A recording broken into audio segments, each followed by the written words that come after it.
Welcome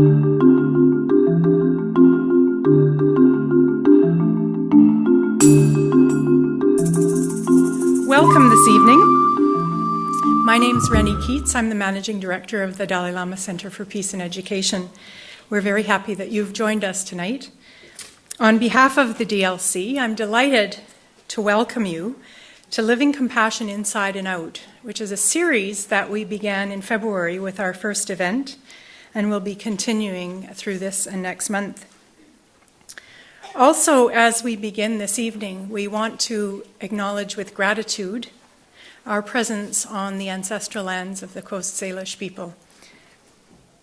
Tonight's event, Living Compassion in Community, is co-hosted by the Greater Vancouver Compassion Network, a new network that's been in development since last year. You will meet several Compassion Network participants this evening, and I'd like to introduce these folks now so that you'll know who they are when they come on stage. The first two people that I'd like to introduce are the Reverend Rick Matthews, our first speaker this evening, and I'll introduce him in a moment. Janet Nordman, our second speaker, and she's going to be introduced by Louise Mangan. Louise is the board chair of the Interspiritual Center Society here in Vancouver, and she, in addition to introducing Janet, is going to facilitate some of our audience engagement this evening. Lydia Kemeny of the Vancouver Foundation will moderate this evening's community response panel and question and answer period. And finally, Rob Malley, Chief Financial Officer of Van City, will share the stage later this evening.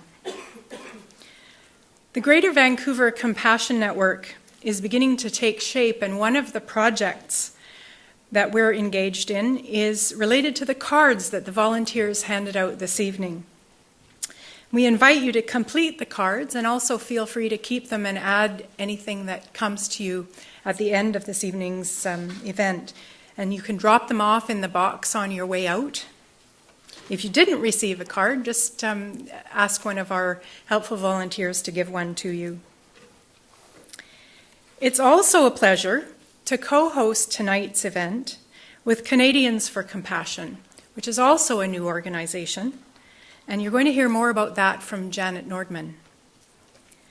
Two community members have also graciously given of their time to join us this evening, and we'd like to welcome Noel MacDonald and Mario Lima.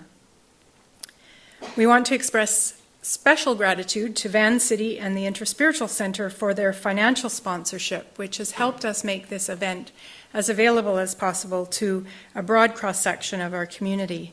And lastly, we want to thank Hollyhock and Simon Fraser University for their support.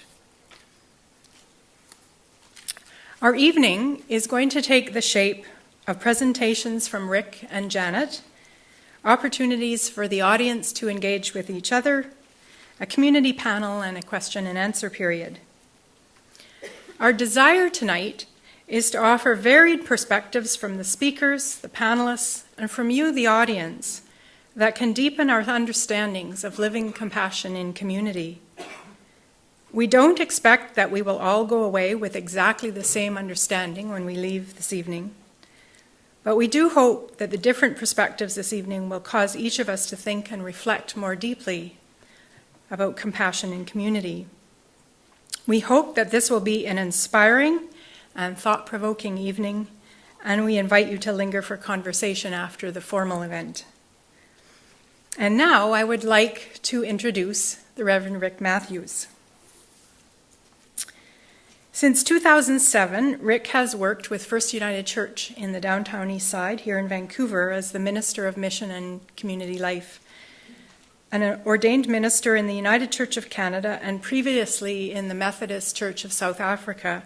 Rick has served in 4 inner-city parishes in South Africa, in contexts where he faced the harsh realities of extreme poverty, injustice, violence, and apartheid.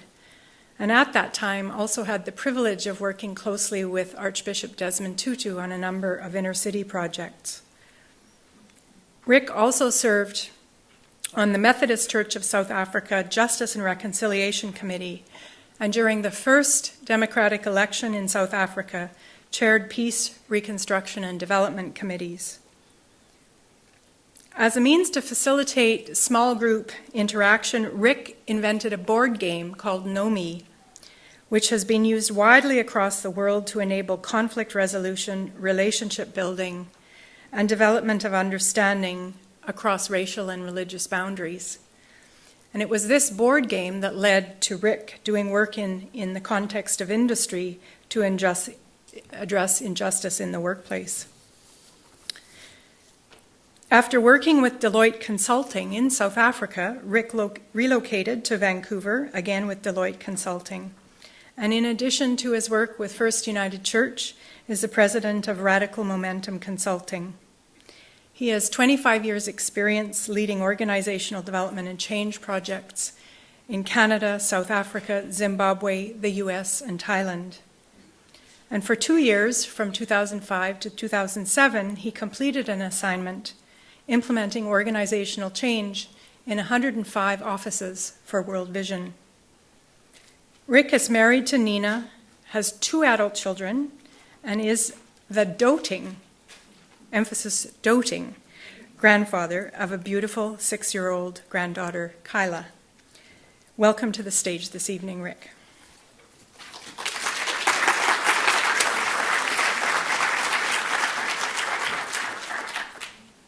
I do have to say that all those fun and exciting things that Rennie mentioned were always done in community, and some of the members who were part of those communities are actually here tonight. And so just in case anyone thinks I did all of that stuff on my own, there are some others here who helped a whole lot of that stuff happen. So we thought it might be helpful, before I got into sharing some thoughts with you, to invite you to take a moment and just become aware of where you are.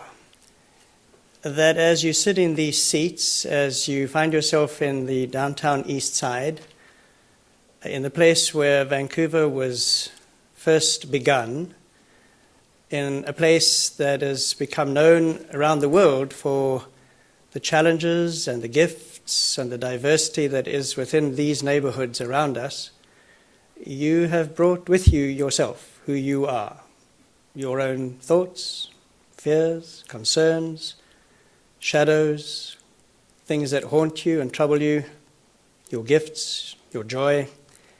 And so as you become aware of your breath, moving in and out of you, I invite you to remember something that a writer that I read recently pointed out, and that is that the air that we breathe in this moment is the air that everyone else in this room is breathing in and out, is the breath and the air and the elements of the air that the insects and the animals and the plants share with us and have done so over the centuries.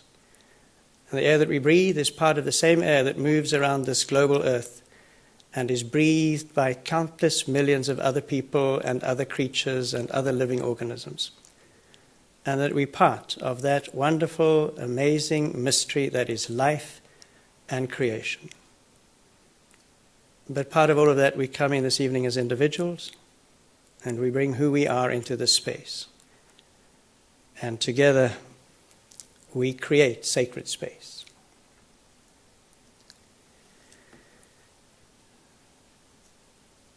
Sometime last week, I found myself at St. Paul's Hospital, and I was at the part of the hospital where they do ultrasonic scans. Ultrasound scans. And in the waiting area, as you go into this place, there was a small rectangle of chairs, something like 13 or 14 chairs in a fairly small, tightly positioned rectangle. And in that space were people waiting to have the scans done. Because of the nature of what happens in that space, there were elderly men who had come to have scans of the prostate.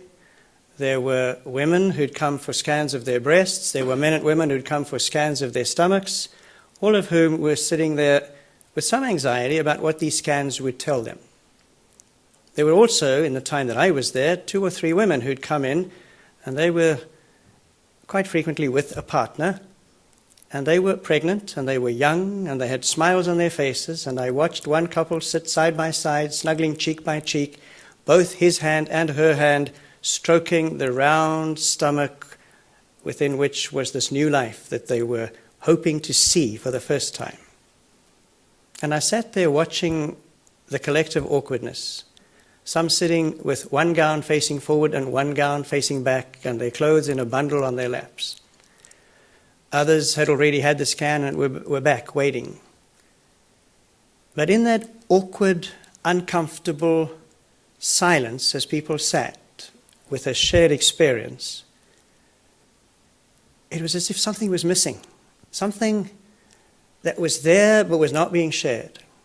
It was as if there was a connection that just wasn't being made. I did see one fragile elderly man get up and give his seat to a young couple so that they could sit side by side. But here was a group of people, some facing the threat and the possibility of death, some engaged with all the promise of new life. But we never really connected. There was no real sharing. It was functionally effective. It was efficient. People were dealt with. People came out and sat and waited and were told they could leave. But we never experienced what true compassion is about. So this evening we want to talk about what is compassion, and what is compassion in the context of community. What does it look like? How does it work? Well, I left that experience, that was on the Friday, and on the Saturday afternoon I found myself at First United, having been called in the afternoon because one of the members of this community, whose name is Charlene, had come in earlier that afternoon, had been showing the signs of some substance that she'd taken that was clearly affecting her quite dramatically, but no more than most. She was helped to find a bed at 3:15, and at 4:30 when they tried to wake her, they couldn't. After an hour of CPR and all the efforts that they could muster, together with the paramedics and the police and the ambulance, she was declared dead. And so I found myself standing beside her lifeless body on the floor in what used to be the sanctuary, now has all the beds in it, and 150 other members of the community silently, reflectively sitting in the gym, distracting themselves with a television set. But again, a space in which there was so much that was happening, so much that needed to be shared. In that particular instance, we had an opportunity to talk about it. Here tonight, we enter this space together. So much that we share with each other. Passion around justice, around caring. That's why you're here. Each bringing our own hurt and our own struggle, each bringing our own joy. But if this is like other evenings, we will walk out with that ourselves, and we will not really have touched. So what does compassion look like? Traditionally, it's a feeling that quite frequently leads to some kind of action and often some sort of charity work. So we are moved when we hear about what happens in Thailand, and there's a tsunami, and it affects us all, and we respond with what we have. And we give what we can. We hear of an earthquake in Haiti, and we respond. And so compassion traditionally moves us to do something. But I want to suggest this evening a slightly different definition or understanding of compassion. And to suggest to you that true compassion is a shift beyond charity to a sacred space. And what I want to say about that sacred space is that there are three prerequisites for that sacred space to happen and to be realized, but those three prerequisites are also the gift, the consequences of being in that sacred space. And it's sacred space when what we understand to be compassion, it's sacred space that makes it real and whole and gives it life and makes it life-giving. So let's talk about those three briefly. The first is that in that sacred space, there is a shift from charity to mutuality. from one party caring for another, bringing gift and resources and blessing, and sharing what one party has with another who is in need, a shift from that to a discovery that each is gift to the other, that each brings brokenness and wholeness and struggle and brings strength and resources and life-giving energy. Within a few months of being at First United, I met a young man, a tall young man. He happened to be black. His name was, believe it or not, Stéphane Dion. He was at First United. He was a part of that community in every sense. He was working in the kitchen. He had endeared himself to most of the staff and most of the other members of the community. One afternoon, somebody rushed into the front area of the church and said, "Please, you guys need to respond quickly." We went to the washroom upstairs, and there was blood flowing under the floor out onto the corridor. When we opened the door, we found Stefan inside. He'd cut both his wrists, and he had been bleeding very badly. The paramedics were called. They managed to get to him just in time. He was taken away semi-conscious in the ambulance, and I went to visit him a few hours later. When I finally found out where he was and how to get hold of him, I was told he had actually been released into custody because there was an outstanding warrant for him. And so we lost contact with him. But I had been given a card from all of the staff to give to Stefan. So 3 weeks later, when he reappeared one afternoon and came up to me very sheepishly and battled to look me in the eye and said, "I want to apologize for what happened. I feel really bad about what happened because I know the trauma it created for others." I gave him the card and said, "He's welcome back." He took the card, turned away to hide the tears in his eyes because it meant so much to him that there was a card. And then he said, "I want you to know that the reason I did it in the church was because when I reached the point that I felt I couldn't live anymore, I did not want to end my life out on the street or in some apartment where nobody would know and nobody would care. I wanted to be in a place that felt like home." And Stefan, you see, had understood the gift that he had experienced at First United was what compassion really looks like. He had received a gift, but he was gift to us. He had changed so many people at First United by who he is and what he did, that we discovered that it was only in community that compassion has meaning. Many of you will have watched the Olympic Games when they happened up the hill here, and you would have no doubt celebrated, along with many others, when Alex Bilodeau became the first Canadian to win gold on Canadian soil in an Olympic Games. But if you were like me, you were far more moved by what happened at the bottom of that run, when he went straight across to meet his older brother. And he went to Frederick, and that was the first person he went to speak to. And you will have been moved, like I was, to hear that his parents insisted that second night, after all the noise and the excitement had died down, they would have a family together evening as they always did. And then I was moved even more when I read a week or so later how Alex's youngest sibling, his sister, Beatrice, who's apparently a very gifted skier, found herself in tears because she didn't know that she could follow in Alex's footsteps. The expectations were so tremendous. How could she ever be there? And tearfully, unsure of herself, she went to the one person in the family that they always all confided in, to the older brother, Frederick.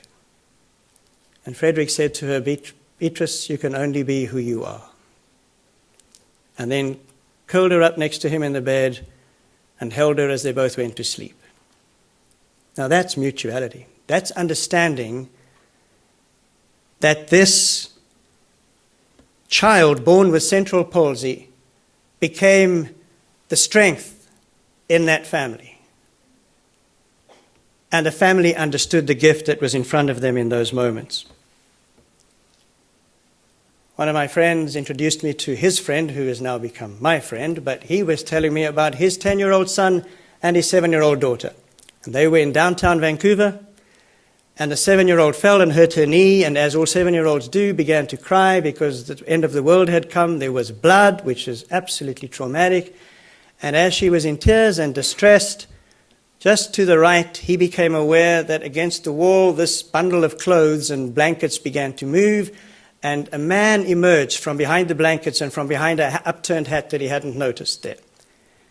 And the man who got up from the blankets took 2 coins out of his hat, went across to the little girl and gave her 1 coin, put it in her hand and said, "I think you probably need this, and it'll probably help you to buy the ice cream that'll take away the tears." She said, "Thank you." And he went to the brother and said, "And you shouldn't be left out, so here's one for you too." Then he went and got back under his blankets. The little girl wiped away her tears and began looking for an ice cream place. They turned the corner, and instead of an ice cream place, she saw another man also asking for money. Without a pause in her stride, she stopped, went up to him, gave him the money and said, "You probably need this more than I do," and wandered off down the street. And my new friend says he wasn't quite sure what he had just seen, but he knew that it had turned his world upside down. And it wasn't clear who was gift to whom.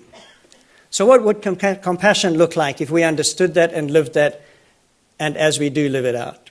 Well, at First United, it means that we have tried to do away with words that are no longer relevant for us. Words like clients and guests and volunteers. Because what we discover when we engage in that kind of community is that we are all community members. Clients and guests are meant to leave. They don't belong by definition. Volunteers are people from the outside who help things happen. But community members are in an attitude of mutuality and connectedness with one another. And that's where the gift lies. So we have people who will come down there, who've been there for years and years, long before I did, and who come because of what they get, not because of what they can give. And it gets to be a very rich sharing diversity. Right here in this room tonight, we sit side by side intellectually entertaining the thoughts, and each of us carries stuff inside of us that is gift to others, and there are others who can and would like and be willing to hear our need and meet us in that space. If we were a different kind of city, truly living this, we would probably have different conversations about taxation, because we would understand the value of taxation shared. We would understand that we are dependent on the earth and that it isn't simply a resource for us. We would understand that there's a flow back, and there's a flow back and forth. And in our living rooms and in our social evenings when we get together, we would find ways to talk about what's really happening in our lives. Not all those other things that consume our time and our energy. But that sacred space is also a space in which we move from charity to transformation. So in many of the religious writings, you will read about transformation linked in with birth, or with the womb, in fact. Because transformation is new beginning, where something fundamentally shifts for us. And when we experience compassion in community, then that kind of transformation happens. Sandra Severs, my colleague, told how she walked across the road one day to get a cup of coffee across Hastings Street. She met a woman who was doing what some of us call the Hastings Street shuffle. She was high on crack cocaine, her arms were flailing in the air, she was moving left and right, and she was all over the place, and there was a guy taking a photograph of her. Sandra asked the photographer please to stop. The woman said, "No, it's okay, I gave him permission." Sandra said, "Please, seriously, please don't do that." The photographer left. And the woman dropped her arms to her side, took 2 small steps forward, embraced Sandra, who embraced her back, and as they stood silently in the middle of Hastings Street, on the sidewalk of Hastings Street, she whispered in Sandra's ear, "Thank you." They stood like that for a few seconds, then they separated, and she went on her way in the same erratic body movements. But for one moment, there was the sacred space where 2 women met in absolute mutuality, and both left changed because of that encounter. I went this weekend to see Soul Surfer, the movie my grandchild insisted on seeing, and you heard why I went with her. When a little girl says we're going to go to see that movie, then you go see that movie. But I'm glad I saw the movie because it's a story about a real surfer, Bethany Hamilton, who loses her arm to a shark bite. Promising young surfer who then has to deal with that trauma and her love for surfing, and finally, in real life, returns to be a professional surfer. But based on her story, there's this moment when Bethany takes part in the first serious competition again since her arm has been severed. And after months and months of trying to get it together, she has suddenly found that she's getting fan mail from around the world, other children who have lost limbs, other people facing challenges, and she's overwhelmed by all of that. But she takes part in this tournament. And as the tournament is completed and she gets all this media attention, she's asked the question, knowing what you know now, would you have not gone swimming that fateful day when the shark took your arm? And her answer is, if things had been different, I would not now be able to embrace far more people across the world than I ever could have done with 2 arms. So she understood what it was to walk vulnerably into sacred space and to allow her compassion, their compassion for her, that interaction that gives life, to be a place where she could find something that fundamentally transformed her and made her into a different human being. I'm giving away all my bad habits, but I also watched Ali Brown on Secret Millionaire, and I watched David Kim on The Undercover Boss. So some of you hopefully also watch those programs. But if you do, you will have seen in those 2 people's experience the millionaire who goes and gets involved in real life need around her with dollars in her pocket that she can then hand out, and who stands in absolute authentic tears facing young mothers who have put their lives together in a little space that allowed them to be human and to be whole and to be with their children. And she says to them, you have changed my life. Not the dollars she handed out. Their struggle changed her life. Or the CEO of Baha, David Kim, who works alongside employees and then says, I'm a different person. And if you watch that episode, it ends with him in tears, dealing with his own stuff. That mutual space changes us all. It's a move from charity to justice, thirdly. Justice meaning that it's not just about the moment here and now, but it's about the systemic issues behind what's causing this place. Vivid memory of mine is standing at Hiroshima, right there in the place where the bomb fell, in that wonderful, amazing garden of memory, and standing beside a tree that had been split right down the middle by the atom bomb. Completely dead, and in the middle of the 2 parts split, a new tree emerging and growing. Such a powerful symbol of people's ability to triumph over pain and despair. So at first you're moved by compassion. You see the devastation. And then you want to do something. But ultimately you develop that quiet, appropriate degree of restlessness and even rage that says we have to do something about the stuff that causes this kind of thing to happen. Never can this happen again. And if you heard Nelson Mandela's speech at his inauguration, he stood there as gracefully as he can and as he is, and his words were, never, never, and never again shall anybody be oppressed by another in this place. It takes us to a place of justice. Let me end by this. The temptation is to see compassion as something that moves us to go and fix things, to clean things up, to tidy it, to heal. But true compassion, compassion that moves into that sacred space, isn't clean and neat and tidy. It's messy and ugly and scary and vulnerable and awkward and wonderfully life-giving.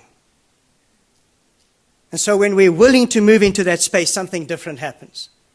I said at the beginning, we are sitting here in the downtown east side where Vancouver started. It's here that this city was given birth. It's here that the rebirth is possible for this city, for this province, for this country, and as part of an impetus across the world. Because it's here that we can begin to understand what compassion is when we engage in mutuality with one another, when we understand the amazing gift that comes in being vulnerable alongside others.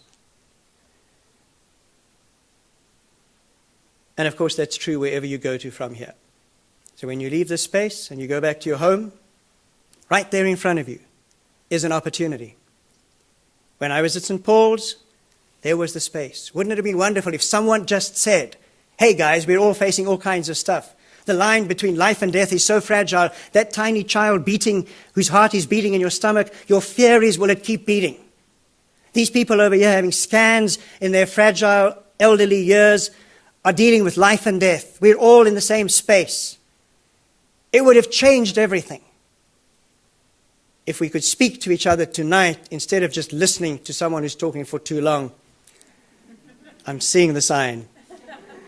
Then we can make that difference happen for us and for the others around us. May we see the sacred space that invites us in. Thank you.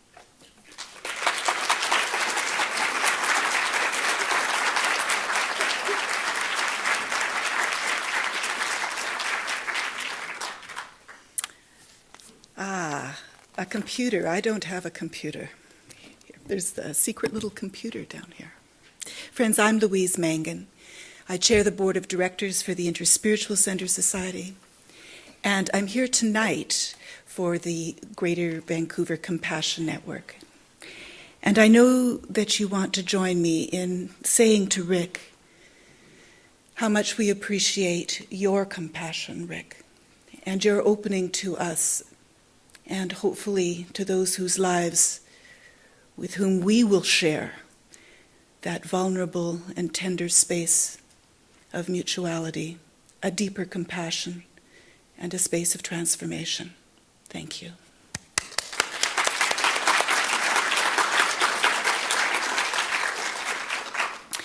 And now, my friends, I am inviting you to turn to a friend beside you. If you don't know each other's name, say each other's name.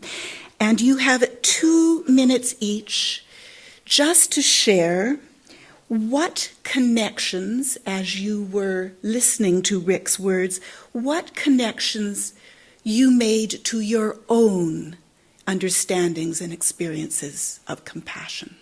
Talk amongst yourselves. Thank you, everyone, for your enthusiasm and your sharing.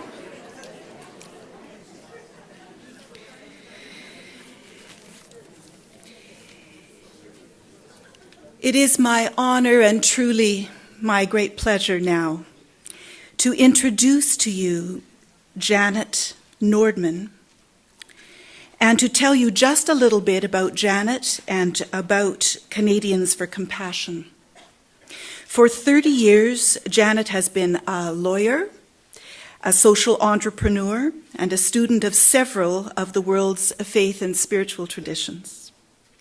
She was inspired first to share the Charter of Compassion after hearing the originator of the Charter, Karen Armstrong, speak at the TED.com event in 2008. And this was the event at which Karen Armstrong was awarded the TED Prize.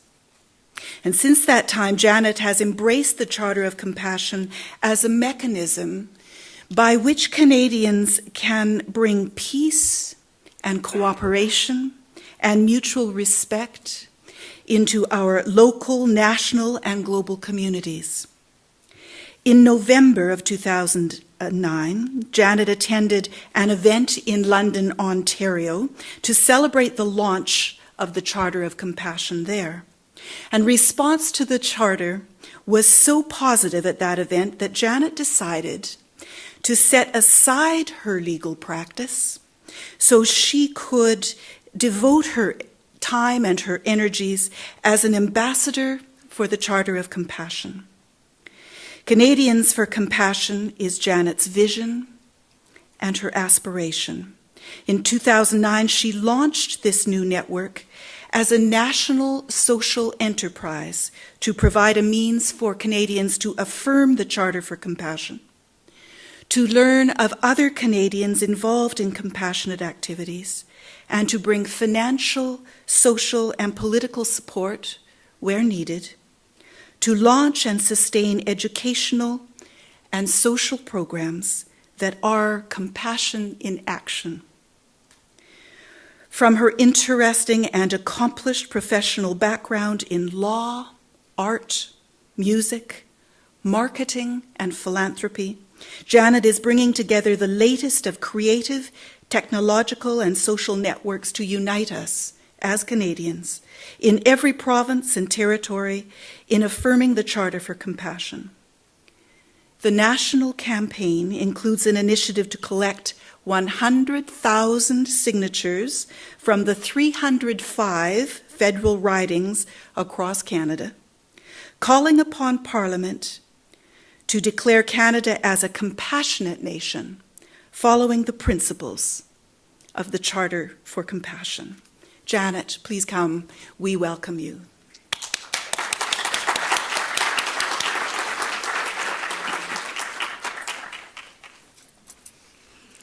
Hello, everyone, and thank you very much for this invitation. I've been so moved by listening to what Rick had to say tonight, and if there was a reason why I decided to get busy with compassion and to create a network, it was actually to create a sacred space, albeit perhaps some of it going to be internet space, where we can share our discussions, we can share our ideas about what compassion is. But before I get into some of my prepared speech, I thought what I'd do is I would share with you the leading edge, the knowledge of those who are working on the front lines of compassion, those who have to deal with this every day, and hear what they have to say about what the world would look like with compassion.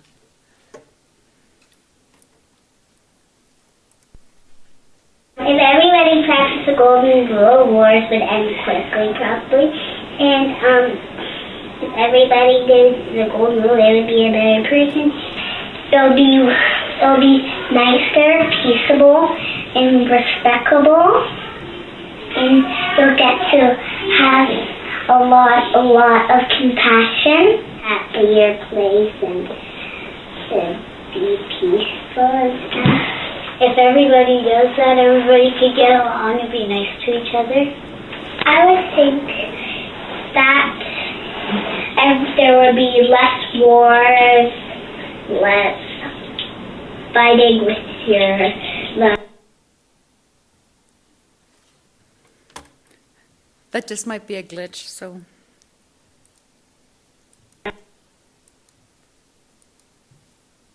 We'll leave that for now. Unfortunately, you missed the last one, which was so precious, because this young boy talked about maybe now strangers will be good. And I thought that was so poignant, because I don't know about you, but when I was growing up, we didn't talk so much about strangers the way we do now. We used to play and, go away for hours. If anything, our parents would say, go, go. But now everybody is afraid of the strangers. Is there a way to? So the part of my role tonight in this presentation is talk about how we move from creating that sacred space to talking about compassion to actually putting it into some action.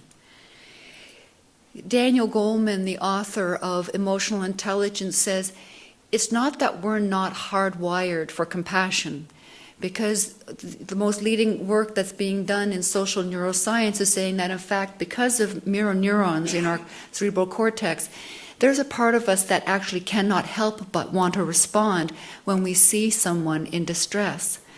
And if that is the case, why are there still people suffering? And what Daniel Goleman states is that the predicament of our times is that we don't take every available opportunity to help because the focus is in the wrong direction. If you think about it, our lives are so compressed. We're running to one thing, we're doing to another. This sacred space that we talk about, we completely miss. And we miss it not only for the person we could help, but even for ourselves, because when you can stop, be present, and be there for someone, you are transformed. And we're missing that as much as those people who need us to be there for them. So what I'm proposing is that we need to shift our focus. We need to spend some time perhaps creating our own sacred space to think about what compassion means to us on an individual level. And perhaps ask the question of those in our family, those our partners, those we work with, what does compassion mean to you? One of the things that we've been doing over the last 2.5 weeks is we've been on the road. It's the Compassion I Am tour. And we're visiting communities across the country, well, mostly the West Coast, because this tour is going to visit all of Canada, all the 10 provinces and 13 territories. So we're just focusing on the West right now. But we're asking the questions from politicians to presidents of universities to mayors to people who make their living from the street, whether they wish to or not, and asking the question, what does compassion mean to you? And the diversity of answers in themselves reflects the diversity of who we are. And when we actually enable the discussion about what it is that we need for compassion, some sacred space is again created. This is a bit of a sidebar from what I'm going to talk about, but I wanted to follow up with what Rick was talking about in terms of sacred spaces, because I have spoken with people such as Rick and the mission who work very closely with people who, for whatever circumstances, live on the streets. And I've also had conversations with First Nations communities. And universally, I've actually also spoken with a young woman who did a presentation in London called How I Graduated with Honors from Community Social Services. And she talked about being in over 12 different foster homes in the first 9 years of her life, and how she had to run away from various foster homes because of either physical or sexual abuse, and how she had a child on the street, and how she actually got herself to a point where she could create this non-profit organization in London to create a halfway house for other graduates of the CAS system. And every single one of those people said the same thing when I asked them the question, how do we create compassion? Show me, help me understand how I may be of a meaningful source or meaningful person in your life. How may I help you in a way other than just donating money and that sort of thing? And they said, listen to our story. You know, we don't want another soup kitchen. We don't need another shelter. We don't want to be treated like cattle being moved from place to place. We really want people to listen to what we have to say. And if we listen, if you listen to us, then maybe we can form some trust. Maybe we can trust that you actually do have my interests at heart. And then from there, collectively, together, we can create those solutions. So that's one of the impetuses and reasons why I created Canadians for Compassion, because there's fantastic work happening in Vancouver and Victoria and Edmonton and Kamloops and Medicine Hat and everywhere around. There's great work happening out the east, but we don't know what each other are doing. And there is a sense for a lot of people that there's a disparity, there's a shortage of compassion.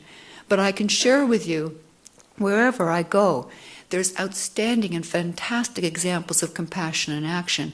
We just need to enter into discussions, share with each other what we believe compassion is, and then from that, either correct an individual or a collective vision of what we want to see in the world. So when we vision compassion, may I suggest that there's some steps, there are a process by which we can do it. one of those is to be compassionate to ourselves. We work very hard. Some of us have to sacrifice time with our children, with our partners. Some of us may sacrifice our educations and our careers to follow a partner. There are different ways in which we ourselves are in need of compassion. And frankly, and then you've probably heard this before, you're not in a good space to be compassionate unless you're compassionate yourself. Suffering is really part of the human condition. All of us have our stories. And all of us, whatever degree, can feel that pain. Fred Laskin, who's been involved in the Forgiveness Project of Stanford University for the last 14 years, describes what happens to the heart as sort of hardening. This scar tissue follows around the heart. He works with people who have been victims, who have been in war, who've actually had to be on both sides of that gun. He's worked with people who've been raped and hurt and all kinds of things. And these people all have the same symptoms. When they feel the scarcity of compassion in their life, become very defensive. They're not able to feel compassion. And sometimes the only way to be able to do that is to first feel compassion for themselves, because suffering is part of the human condition. And we want them to acknowledge that for themselves, feel that for themselves, and to use the golden rule in a different way. Be as good to ourselves as we would be to someone else being in the same position. So we start with self-compassion, and then from there we may learn about what compassion means. Karen Armstrong has written 20 books on different philosophies of faith traditions, but her most recent book she was asked to write after the launch of the Charter for Compassion was 12 Steps to a Compassionate Community. And that book is rich with ideas and ways in which people can move from a society where we're so focused on what we're doing. She calls it an addiction. That's why the 12 steps, it's structured that way. She says we become addicted to our points of view. We've become addicted to our rights and wrongs and who's done this. And we need to shake that off, because there's a greater importance to our own pain. The importance is that we are all one in this. We are a family of humanity. We're in an increasingly interdependent world. We need to find compassion, not only for ourselves, but for others, because only through that will we find solutions to make our world a better place. Once you've spent that time in practice makes perfect. It's about how you practice. It's about being present for someone, the way Rick was talking about his colleague who stops for someone and in that moment is present for that person. If someone comes to you and says, I need a meal, perhaps going with that person and buying the meal, not just handing them some money out of your wallet, but actually saying, what would you like to have? Would you like this or would you like that? Well, let's make it a really good feast. Let's make it really good. I worked with that. I met a woman like that, and she stopped me while I was parking for my car. And she says, I'm hungry. I said, okay, well, let's get something to eat. And we went to the market, and we got food. I said, let's have some dessert, because this isn't going to be good unless we have some dessert. And I saw her face transform from being agitated because she was so hungry to looking gleeful like a child because now she was having food. And in that moment, we were doing that, I looked at her and I said, she could be my mom. I love her. And I gave her a big hug, and she cried, and we both cried together, and we just, all of a sudden, we were mother and daughter. It didn't matter how we met. All of a sudden we were together, and that being present for someone is really what brings the chills up and down your spine, makes you really feel connected, makes you really feel that you're doing something to help make the world a better place. And then the other part I'm here to talk about is getting active. How do you get active? Rick's made some wonderful examples about how on a personal level, and even as a group, we can create some sacred places. Part of what I'm trying to do is get Canadians across this land interested in getting involved in making compassion actionable, maybe becoming compassionate cities, starting up compassionate projects, creating reading circles, as is the example here in Brantford. Now, this started out of a United Church, actually, where the pastor thought, let's invite members of different faith communities, the Muslim community, the Christian community, the Hindu, First Nations community, and we'll start reading the book 12 Steps to a Compassionate Life, and we'll use that as the basis for having discussion. In Winnipeg, when I visited them, I met with the Manitoba Interfaith community. And for them, what they had been doing is they've been taking the work of the Charter for Compassion, and I'm not saying that's the only document, and certainly not the only thing I speak about, but they're using the Charter for Compassion and Karen's work to have guest speakers, and they've been doing this over the 6 months. 1 month they'll have someone speaking from the Jewish tradition, talking about what their faith is and what they're doing. The next month they may have a First Nations person. And in all of those exchanges they're talking about what is compassion, how do we see compassion in our community, what is something that we can do so that we really can see the difference that our activities will do. And one of the projects they did, which I thought was really fantastic, is they created a chart, and at the top of each column of that chart is a particular faith: Hindu, Sikh, Buddhism, Jewish, whatever. There's several faiths. There are 10 different faith traditions represented on this chart. Then there is a symbol for that faith. Then there is information about whether this person likes to be touched, what are their traditions when someone's about to die, how do you deal with someone. And this is being given to people who work in healthcare, so that if someone comes into the hospital, now healthcare providers have an idea or better information about how they can be more compassionate, more caring, and more present for the person with whom they have no background or understanding. Great ideas like this, creating artwork and having artwork touring all over the country. All these are happening by different people and groups. The other example is the Children's Charter for Compassion. This is a Toronto woman, a real estate agent with 2 young kids, who was here in Vancouver in 2009 for the Peace Summit, heard Karen Armstrong speak, heard His Holiness the Dalai Lama speak, and thought, I don't know how I can actually explain this charter to my children. So she worked with a storybook writer, and they created the Children's Charter for Compassion, which doesn't only help for children, but also new Canadians. So because the language is very simple, and it's very descriptive of how you can do it. It's been endorsed and accepted by Karen Armstrong and the Fetzer Institute. It's now going all over the world. And in London, we actually have the first compassionate school. So this is now being integrated into the education as part of the character development program of schools not only in London, but also in Toronto. And I'm now in meetings with the heads of school boards right across the country to see about the Charter for Compassion, or the Children's Charter, being introduced. It's something that His Holiness said in 2009. If we really want to create compassion in our communities, start with young people. Teach it in the schools. Because by the time they grow up, being compassionate will be so much a part of their life. The issues of bullying and sexism and all those other things that are really endemic in a lot of our schools don't exist, because it'll be more natural to them to be compassionate with each other. So part of looking at ways we can be compassionate, some of us look for tools. It's an interesting comment about charity, and I wanted to make a comment here because I was in fundraising, professional fundraising, for 10 years. And the reason I went back to school at 40 to get my law degree is because I thought, I really want to expand what I'm doing on a national to international level, and these organizations only seem to be hiring lawyers.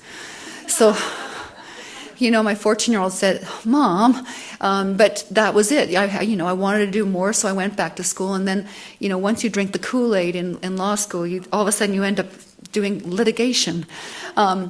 But you went into law school even thinking that you would make the world a better place, and then you start practicing law and you're seeing that there actually perhaps isn't real justice or compassion or better things done in law. We need different models. But the Charter for Compassion I saw was one tool in which we could start actually having a dialogue about how we make those differences. So my website is here. There's more about my organization at the table, but I'll tell you what we're trying to do. We're trying to create dialogues. We're trying to create conversations and spaces for conversation, for looking how we can integrate compassion into every sector of our life. Compassion in business, which we are now being termed social responsibility, corporate social responsibility. Google is on the TED Talk circuit talking about how they're a compassionate company because they encourage, philanthropy and that sort of thing in the market. We're talking about compassion in law and introducing First Nations healing techniques, from 12,000 years before Christ, where they've had these traditions which we now in law call restorative justice. For Canadians, we've always wanted to create that special place, that sacred place where there is mutuality. But I know from someone who's been on both sides of the charitable side, quite often when the call goes out as to how we can be compassionate, what we're asked to do is send money, send blankets, do something. So perhaps for us, we haven't thought really beyond of waiting for the call. If you need something, let me know. Sometimes when we're walking in the street, maybe we're waiting for that person to say, will you please offer me some money? Because we've been conditioned to think that we're ready to help, just let us know how to help. So perhaps the shift we're talking about is how the call comes from within us. That we no longer wait and become dependent or interdependent on someone else to tell us what we do. We vision for ourselves how to be compassionate in a meaningful way and how we want to do that in our community. And then we talk amongst friends. We stand out there and say, this is what I want to do. And when my girlfriends, which we used to call, sexless in the city, I told them that what I wanted to do, one of my girlfriends says, well, so what's compassion? What does that mean? How will that make a difference? It makes a difference just by talking about compassion. It makes a difference just by going out there and having dialogues with people. Because as soon as you start talking to someone about compassion, transformation already happens. Because there's a creative aspect to this that makes it very engaging. And I have a few examples on my screen. Erin Henry, there's the pretty young woman who actually created the Charter for Compassion. No one called her to do this. This came because she became inspired in an evening just as we're having right now. Manju Loji is 15 years new Canadian. When she followed her husband from India who was an engineer and was working for forget what kind of engineer he was, but he was working for the oil and gas industry up in the far north, whereas, to use her own words, she was the only brown-skinned woman for miles, and she faced directly the racism of being a brown-skinned woman, being told when she went for job interviews, we could waste our time here talking with you, but I'm telling you right now, I'm not going to hire someone like you, so you might as well just go now. Where she didn't have any friends and no one wanted to speak to her. And she didn't know what to do with herself. She really wanted to help. She had degrees from India, and all of a sudden she couldn't get a job. She had been teaching in India for years. So she started writing poetry about being a Hindu and about what that meant and what compassion meant. And then she started writing poetry about her husband's faith, which was Jainism. And then someone suggested, why don't you do some painting around this? And she'd never painted before.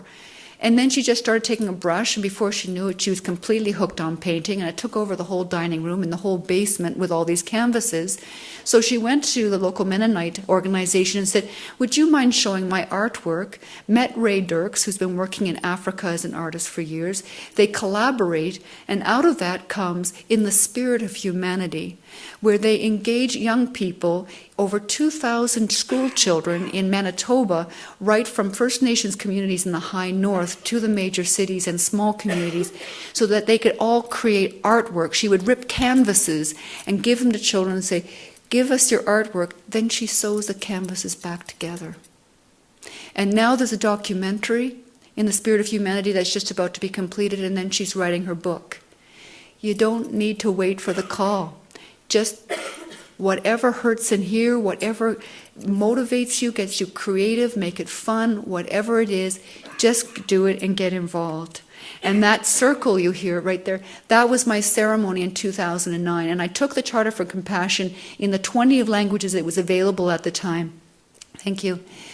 And I actually plastered every lamppost in London with the Charter of Compassion in Farsi, in Swahili, in Afrikaans, in Hebrew, and French, and English.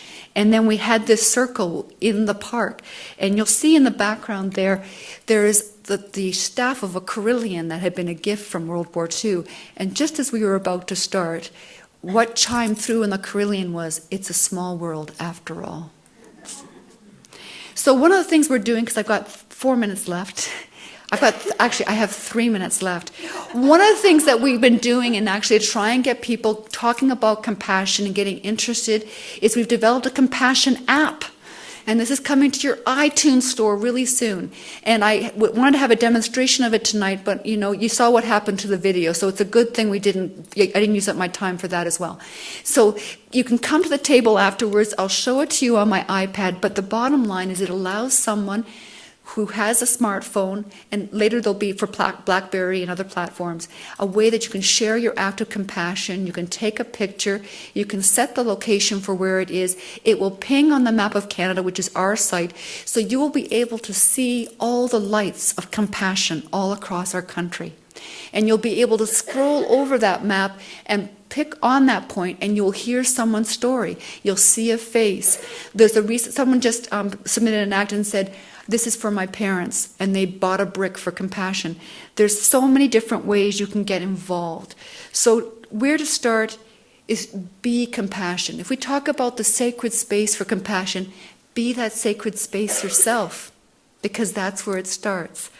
Affirm the charter. You don't have to belong or agree with the Charter for Compassion. It is one tool. But this movement to create a world of compassion that started in Seattle is going global. There's now a compassionate Pakistan, a compassionate United Arab Emirates, a compassionate Amsterdam. It's going around the world. And my goal is for Canada to be the first compassionate country in the world. And as it is, the way we're going with Compassionate London now, we may very well be the second city in the world to become the compassionate city. So there's lots of way to get involved and start your own initiative. Thank you so much for your time. I really appreciate listening, your feedback and your energy this evening. Thank you very much. And if there are any questions, please feel free to ask me.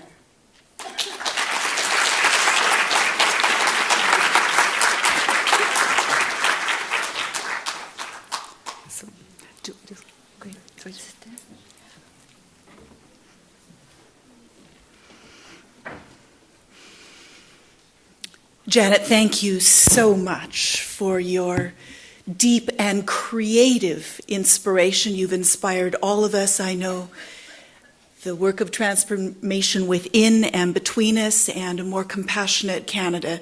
We're going to connect. We're very excited, and thank you so much.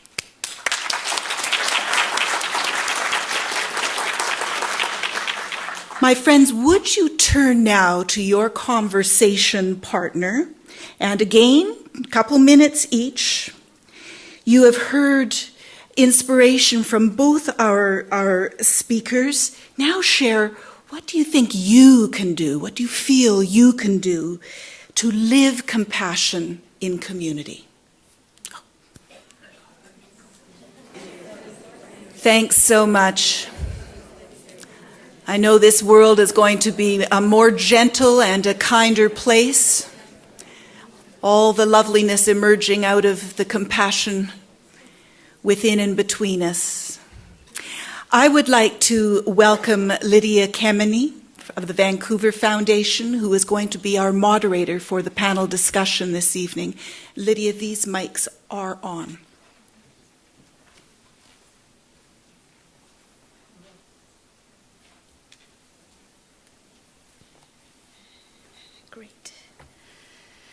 Good evening, everyone. I feel very blessed to be here tonight. And just before I start, I would really like to acknowledge and thank the Dalai Lama Center for creating this sacred space for us to have this conversation. It's a wonderful opportunity to have this time to really be able to dig deep and to look at some of the issues in compassion. After listening to Janet, Rick, and Louise, I'm reminded of the richness of perspectives when we consider the issue of compassion, and that understanding compassion can be as complicated or as simple as we need it to be, and how we all bring our own experiences, beliefs, fears, and expectations to this conversation, to this sacred space that Rick, Janet, and Louise have so eloquently created for us. I would like to now introduce two new members who have joined us on the stage tonight, who are members of our community response panel. And I'd like to start off by introducing Noel MacDonald, who's sitting here with a yellow shirt.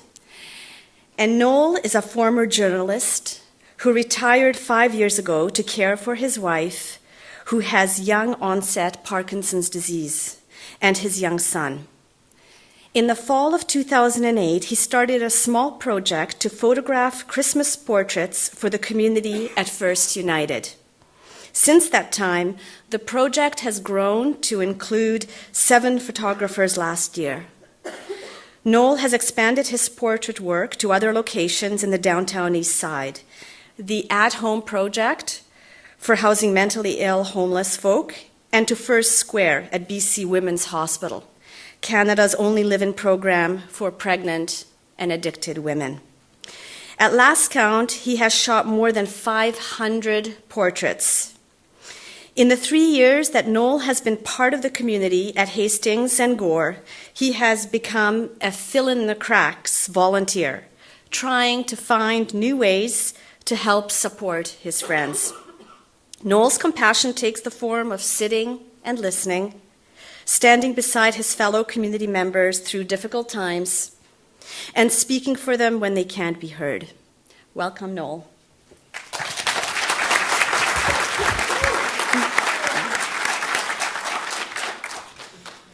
And sitting next to Noel is Mario Lima, who was homeless for 5 years on the streets of Vancouver, after addiction caused him to lose the construction company and the roof over his head.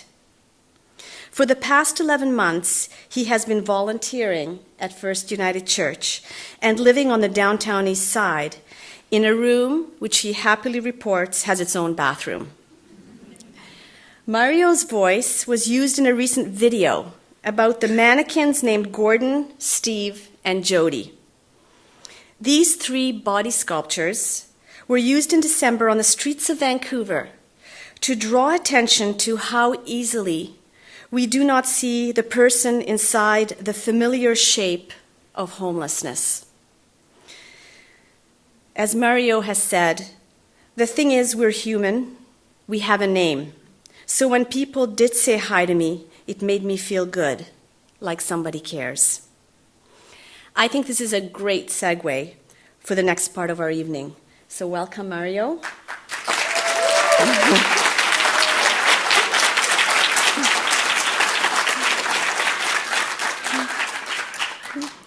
Now I'll be posing a few questions based on Rick and Janet's presentation to Noel and Mario. And after that, there will be time for questions from you to any of the panelists on stage. So I'm just going to move over to here. Is that working? Yeah. Okay. All right. So, Noel, perhaps we can start with you.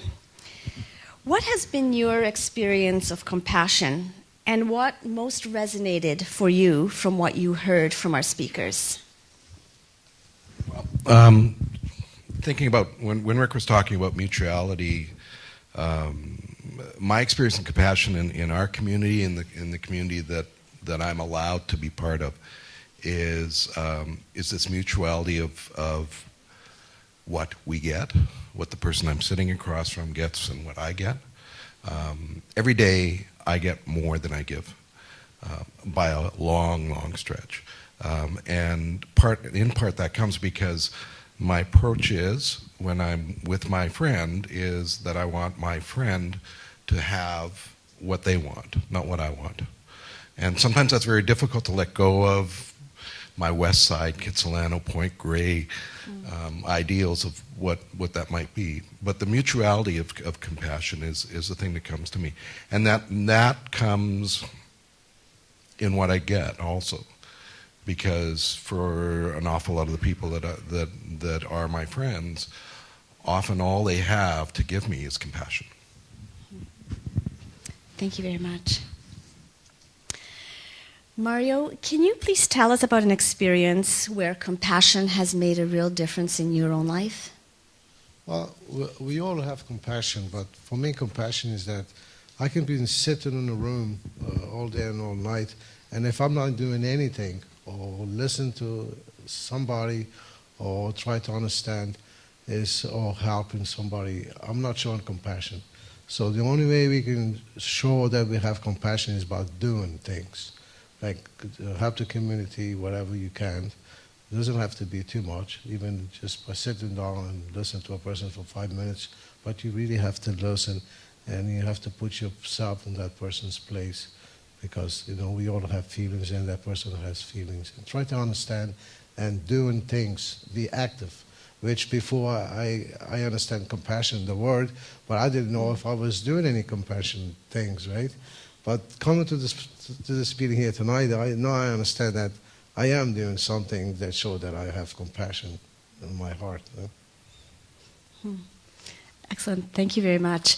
When you were speaking, it reminded me of before I was asked to do this session, I actually looked up how compassion was defined in the dictionary. And according to the Webster's Dictionary, compassion is defined as sympathetic pity and concern for the misfortune of others. And, I think what you're speaking of is it's such an interesting context for how we all have an idea of what compassion is. And until you start living it and experiencing it, and you have that personal experience of what that means, we all bring, our own biases and experiences and beliefs to that process. So thank you very much for that. Noel, next question is for you. From your life experience, in what context do you feel compassion has had the most impact?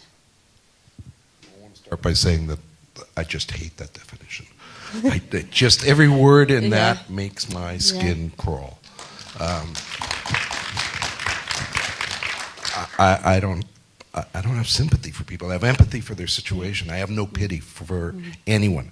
And some of the people I deal with have large issues, but I have no pity for anyone. And those words just, when I hear them, it makes me feel like we're taking people and saying, you are something not that I am. Mm-hmm. And that's not about what we're about. How has compassion moved me? And I think the big thing about compassion and this week, I was dealing with somebody that I've known for several years, and he suffered a terrible brain injury, and then people in the community are going to know who I'm talking about. And his life has been taken away from him. He's still home. He's marginally housed. His community is our building, but he doesn't know that building anymore. He just comes to it. The choices he can make in life are gone. He inhabits a body, and that body does strange things that he wouldn't do if his brain was wired differently. And last week he fell in front of me, and I watched him season fall. And as he was falling, I had a thought that went through my mind. And I was talking to his family in northern BC over the weekend while he was in the hospital. And then I was talking to another woman who's part of his caregiving team. And I'm part of that team. And those two women and I all had the same thought about when he was falling, which was, if he dies, that's okay. And that's not, and to me that is compassion, because there are moments of clarity in that man's life when he's able to look at what's going on in his life and see how his life has changed and what's going on, and that is not the life that he wants, and everybody around him knows that most likely his life is going to continue for decades longer, stuck in this hamster wheel that the middle of the hamster wheel is First United, where we're trying to care for him. And so compassion for me, for that man, was this hope that he would be set free. And compassion for me is that I hope that my friends in my community, should I get to that point, or should they have to come to the point that they have to make a decision that looks like that they'll know that comes from love and compassion, And that's sometimes a very, very difficult thing. It's not an easy thing. Compassion's not, you know, I was thinking when we were driving over here, there's that phrase, the gift of compassion. Well, I don't know what the gift is. You know, trying to say that you're giving somebody the gift of compassion is trying to say, okay, now you breathe. But you can be taught all kinds of different things. And for me, compassion is the ability to look at that and say, you know, and to somehow be beside that person at that tough time. Thank you. I think your comments really reflected part of what Rick was speaking to as well a little bit earlier around how messy and difficult and challenging compassion can be. And at times it does take courage to understand what that looks like. So thank you very much. Mario, do you feel that there's a role for compassion in charity? A role for, yes, it's always a role. Compassion just doesn't stop, right? You have to make it grow yourself. Like if it wasn't for compassion that I find at the First United Church, I don't think I'd be sitting here today. For the compassion that I see there, these people, they understood me, they cared for me. Even when I was drunk, when I was sick, you know, I saw love, I saw care, I saw compassion. And I'm here today because they showed me that compassion. Now, I guess I understand what compassion is now. So I have to give back some of that compassion that was given to me, because the only way I'm going to get more is by giving. And I believe Jesus' words that the more you give, the more you receive. And I see that today. And I'm so grateful for the friends that I found at the First United Church, because of their compassion and understanding. And it makes people grow. Maybe they don't see it, but one day they will, right? Absolutely. Thank you. So I have time for one last question for both of you. Thank you. And I'd like to ask you both this same question. So, Noel, what do you think is the call for action when it comes to compassion?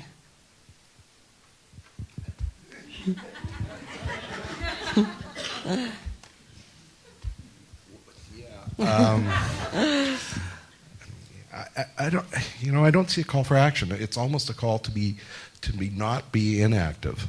I don't step out of the car at the corner of Hastings and Gore and go, oh, game's on. You know, let's do some compassion today. It just doesn't work that way. The compassion is what I do when I wake up. Compassion is what I do in my son's elementary school or his high school. It doesn't get turned on and doesn't get turned off.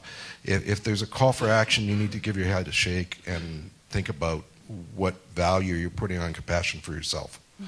Because if you have to say, oh, now it's time to be compassionate, probably you need to work on that a little more from a caring place. Okay, thank you very much.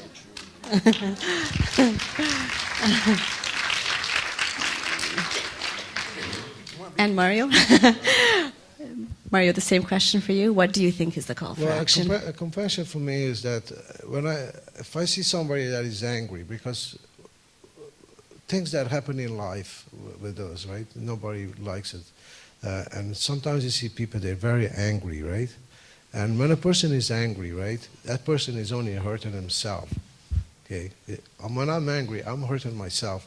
So this is when it comes the time so we can have compassion, not just say, well, that homeless person or that rich man or that rich, well, doesn't matter who they are, because we all need compassion. Doesn't matter how much resource we have.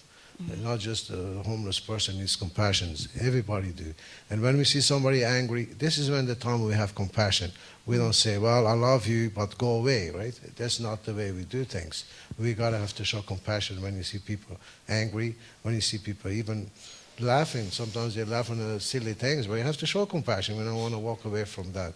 So compassion to me is that you have to be willing to accept other people as they are, and you have to have compassion for. Doesn't matter whether they're angry or they're mad or they're happy. You have to have compassion all the time, because it grows. The more you show, the more you give, the more you get.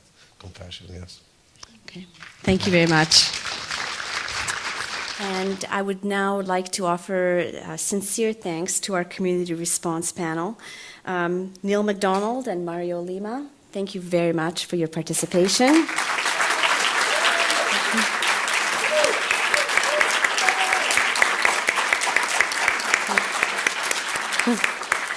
As well as our speakers, Louise Mangan, Rick Matthews, and Janet Ann Nordman. Thank you very much.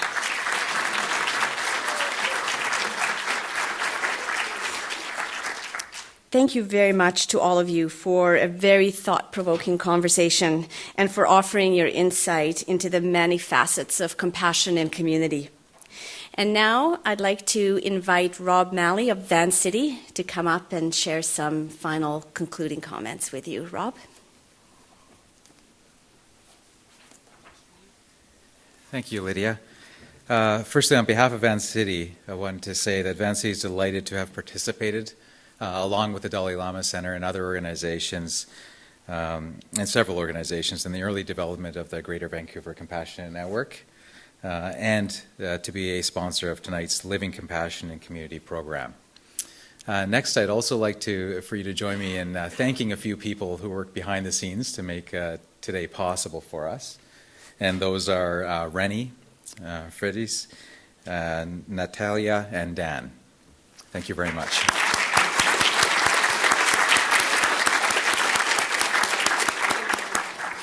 And now I'm very pleased to invite Janet Nordman to say a few words on behalf of Canadians for Compassion.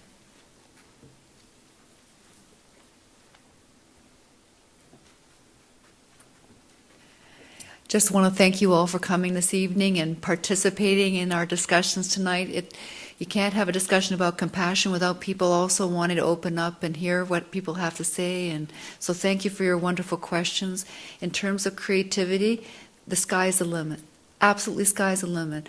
I'm working on a project right now to get school kids to actually do a theme song for what is compassion, that we're going to make a music video with schools right across the country.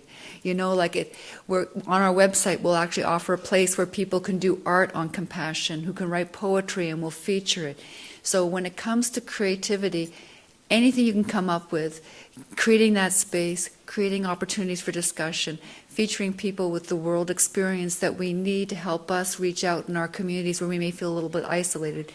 The sky's the limit. So thank you very much for the opportunity as well, Renee, to be part of this. Okay.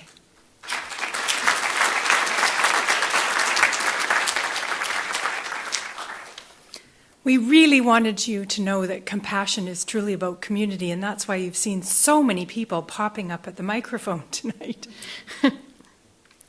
We really hope that the offerings this evening have been enriching for you. I know they really have been for me personally. I really enjoyed this evening.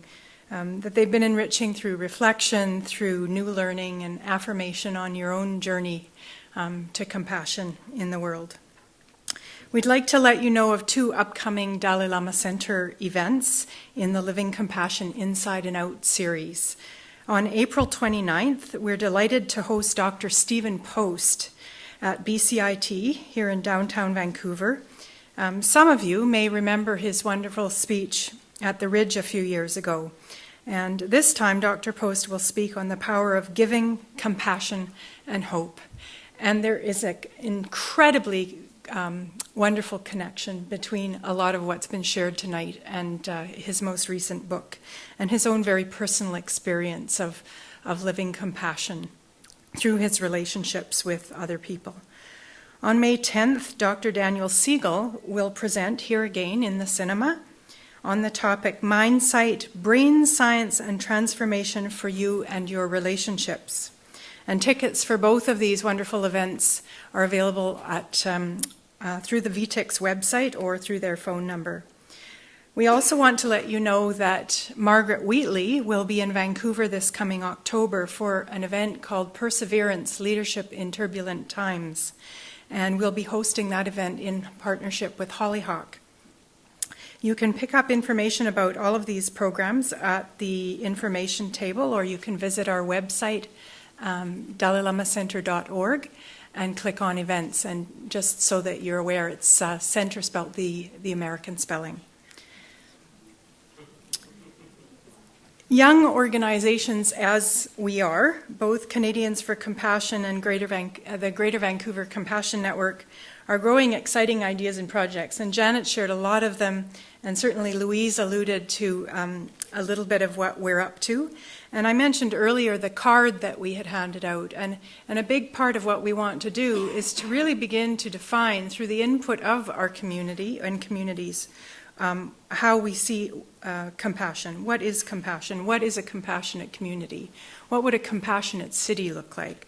So if you didn't receive a card, please ask for one on the way out. And if you did receive one, feel free to add any more thoughts that you have. We would be very appreciative of your input. And also, if you'd like to connect with us, please do provide your contact information so that we're able to connect with you about the work that develops. We want to express our sincere appreciation to our speakers, Rick and Janet, and to the participants of the Greater Vancouver Compassion Network who also shared the stage tonight, Lydia, Rob, and Louise. And thank you, Noel and Mario, again for coming and being with us as response panelists. And Mario, I understand that you were nervous, and I must say that I'll share with you that as a teenager, I belonged to a rural youth group called 4-H, and one of the things we had to learn to do was public speaking. And I always got really, really great marks on my dress because I always wore long skirts and got really, just really showed off. And I finally told the truth and said I have to wear the long skirts because my knees shake so much that I have to cover them up. So again, we'd like to say thank you to our sponsors, Van City and the Interspiritual Center, and to Hollyhock and Simon Fraser University, who also supported this event tonight. And especially to them for making it possible for us to make this event as accessible as possible and to videotape it and have it available through our website to a global audience. So when that is available and your friends weren't able to be here tonight, make sure that you give them a chance to watch that video too. And lastly, by no means least, we want to express gratitude to the volunteers who also, somewhat behind the scenes, helped to make an event like this a success. So thank you. And mostly we're grateful to all of you for being here tonight and for joining with us. And we invite you to not feel you need to run off immediately, linger in the lobby. It's probably a little bit too cold to linger on the patio, but you're welcome there as well.